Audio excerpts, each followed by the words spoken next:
이번에 또 할로윈 그 일축이라고 할까요? 네네. 29일 날이 이제 1년째 되는 날이었습니다. 네. 근데 저희 말씀하는 순간 제이콥님이 또 보내주셨는데 제이콥님이 그 이동재 기자님의 그 군대 공군 다녔을 때 이제 그 후임이었다고 하시는. 아이고 훌륭한. 네네. 훌륭한 일 아주 훌륭한 네. 애국자십니다. 네. 저희 방송 지금 저희 세 번째 방송인데 매번 이렇게 들어와서 인사해주고. 아유 계시는. 감사합니다. 사실 네, 많은 분들이 이렇게 또 좋아요 네. 눌러주셔서 아유, 감사합니다. 진짜. 사실 그 군대에 요새 네네. 군대는 공군이 되게 중요하지 않습니까? 네네. 공군이 중요하죠. 요격을 하고 육군이 이제 점령하는 뭐 그런 스타일이기 때문에 공군의 네. 중요성은 아무래도 지나치지 않는데 그러면 9.19 합의가 이 공군력을 갖다 다 작살내려고 했던 그런 나쁜 합의 아닙니까? 9.19 합의 좀 아세요?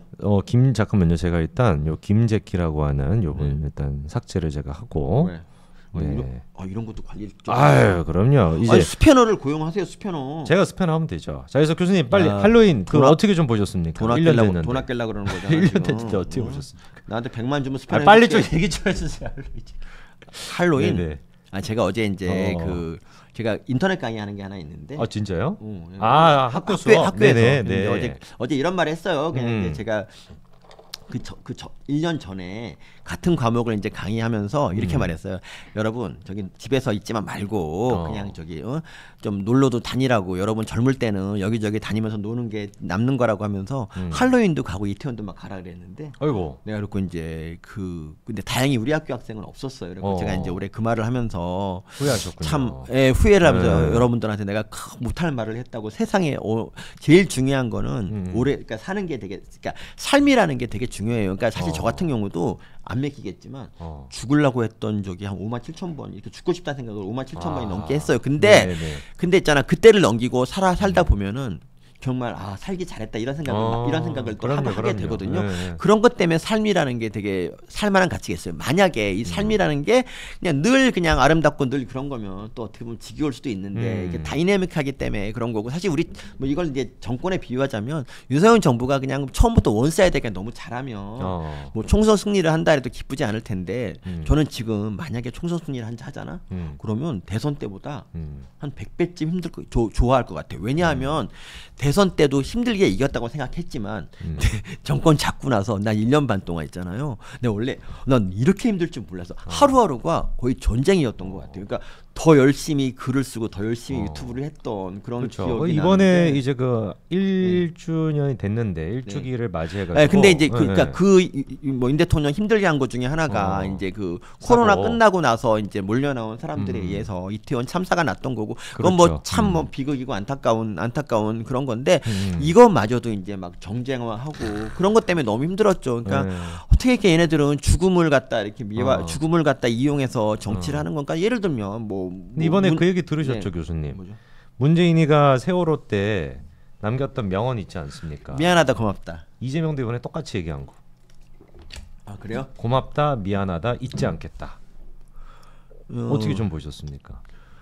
그러니까 문재인이 이것 때문에 좀 이거 뜻이 뭐냐고 막 물어봤을 때 문재인은 끝내 대답을 못했어요. 고맙다는 게 왜 고마운지. 그 다른 애들이 이거는 뭐 이런 뜻이라고 막 지 맘대로 막 그런 적이 있는데 문재인은 아마 지가 쓰고서도 아마 이게 사실 본심이죠. 고맙다거든. 그래서 그거를 이제 문재인은 침묵으로 일관했는데 이재명은 그냥 그거를 따라하면서 뭐 누가 뭐라 그러면 문재인이 한 말 따라했다라고 하면 되니까 되게 안전한 선택인 것 같아 이거. 이재명이도 그러면 어쨌거나 이번 할로윈 사태가 고맙다라고 표현한 거는 이재명으로서는 되게 고맙죠. 그런 거죠 뭐. 그 사건 나기 전까지만 해도 사실 작년 10월 말까지만 해도 이재명의 상황은 좋지 않았어요. 그러니까요. 일방적으로 밀리고 있던 상황인데 이런 일이 일어났고 그래서 이제 국민적 비극이 이제 민주당에게는 호재가 되는 거고요. 실제 뭐 그때부터 해서 계속 그냥 뭐 대통령실을 왜 옮겼느냐 뭐 이런 식으로 갖고 막 그거 뭐 행안부 장관 탄핵시키고 그때부터 정말 마음껏 정말 입법 독재가 시작이 된 게 거의 그때부터가 아닐까 싶어요. 그 전까지 숨죽이고 이제 사실 뭐 숨죽이지도 않았지만 정말 본격적으로 이 난리 친 게 그때부터기 때문에. 교수님 그리고 이번에 윤석열 대통령이 그 일주기를 맞이해서 그 추모식에 오라고 했지만 정치적이다라고 하는 이유로 안 갔는데 아까 이제 그 텐선비 얘기하셨습니다만 보수 내에서도 제가 페이스북에 올라오는 글들을 보니까 이거는 갔어야 되는 거 아니냐 뭐 이런 반응이 있는데 교수님 좀 어떻게 보셨어요? 그게 이제 그러니까 언론 프레임인 거죠 사실은. 그러니까 이거 어차피 그 안 갈 거 알고 뭐 이렇게 오라 그런 거고. 그러니까 서영주 같은 경우는 이런 말 하더라고요. 어제 이제 설거지하면서 잠깐 이건 들었는데 서영주가 이래요. 그러니까 왜 지지율이 낮냐? 이태원 이런 일주기 이런 건 네가 안 갔기 때문이다라고 막 말을 하는데 아니 일주기 가면은 지지율 올라갑니까? 그리고 그게 그러니까 그 저는 유가족 중에서 그러니까 이 정상적인 유가족이면 있잖아요. 물론 이제 일주기 정도는 추모할 수 있겠지만 정상적인 유가족들은 대부분이 그냥 이제 그 자녀들을 좀 가슴에 묻고 그냥 혼자 힘으로 이겨내고 일상으로 돌아가려고 노력을 해요. 이게 정상적인 사람이에요. 그럼요. 그런데 그렇지. 근데 그 자기 일도 아닌데 거기에 들러붙어 가지고 막 그냥 유가족 부추기면서 막 정치하는 그런 놈들한테 사실 이용당하는 거고 이 추모 집회마저 정말 진심으로 정말 여야가 모두 모여서 추모하지 못하게 만드는 게 바로 그런 애들 때문이에요. 근데 뭐 거기 간다고 해서 저는 지지율 올린 그런 게 아니라 그냥 대통령 오면 거기서 푸닥거리 하려고 하는 게 너무 보이잖아요. 그러니까 이번에 뻔하죠. 그 인요한 혁신위원장이 갔을 때 그 사람한테 어떻게 했습니까? 한국 뭐 아니야? 네, 막 계속 욕하고 그랬죠. 아마 인요한 이분도 실제 정치에 아마 몸담아 보는 게 이번이 뭐 거의 처음 아닐까 싶은데 뭐 예전에는 그냥 뭐 대중에 드러나는 게 아니었으니까 그거 보고 아마 이 사람도 느끼는 게 있을 겁니다. 아마 뭐 지금은 협치 막 이런 얘기 하다가도 한 60일 지나면 나중에 협치는 개뿔 그냥 우리 갈 길을 가자라고 할 것 같아요 저는.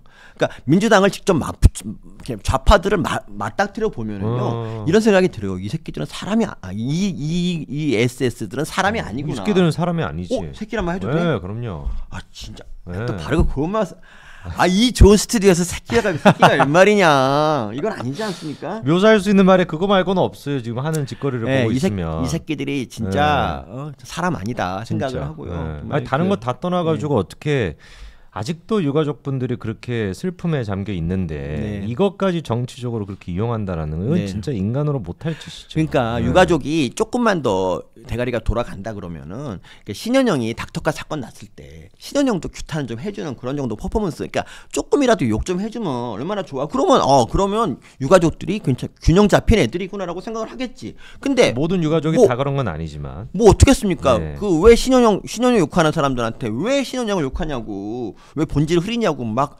난리 쳤지 않습니까?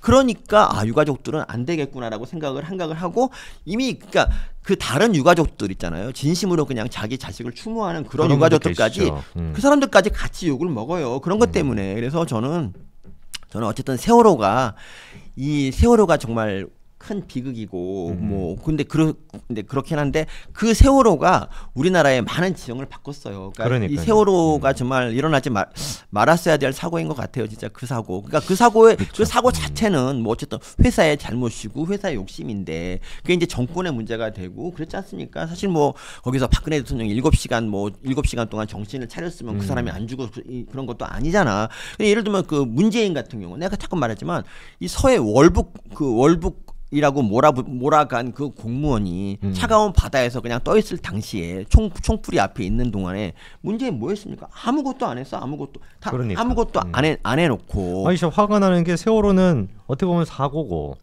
헬로윈도 마찬가지로 사고인데 월북 그 몰이했던 거는 사고가 아니라 조직적으로 조작을 하고 북한이 그렇게 총살을 한 거잖아요. 네, 그러니까 사고도 사고지만 구할 시간이 있냐 없냐로 따졌을 때 이 월북 그 공무원 피격 사건은요 구할 시간이 충분히 있었어요. 얼마든지 우리는 감청을 하고 있었거든요. 감청하고 있었기 때문에 총격 명령이 난 것도 알았는데 왜 구하지 않았느냐? 그리고 왜 북한에 항의 한번 못 해봤느냐? 나중에 결국 북한이 이제 뭐 미안하다고 한마디 하니까 그것 때문에 그냥 넋이 나가갖고 뭐 얼음이 녹아서 뭐 어찌고저찌고부터 계몽군주까지 별 개소리 다 했지 않습니까? 유시민이가 그쵸 미친 겁니다.